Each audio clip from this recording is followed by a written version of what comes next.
My task is to design and implement a microcontroller-based fire alarm.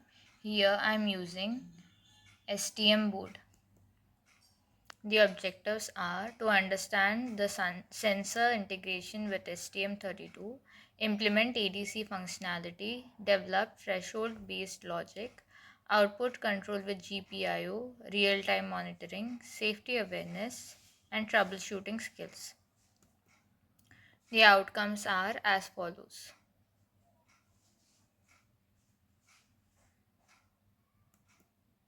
The software tools used are VOV Simulator and STM32 Cube IDE. Software configuration steps.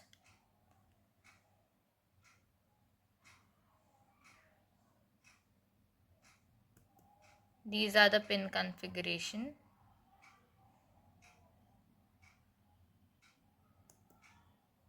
This is the clock configuration.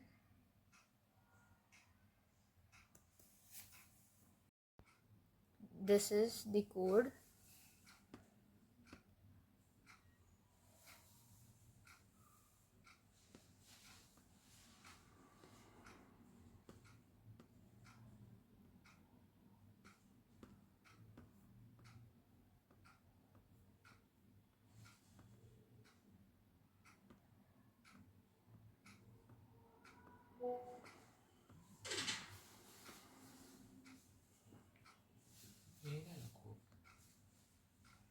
This is the simulation.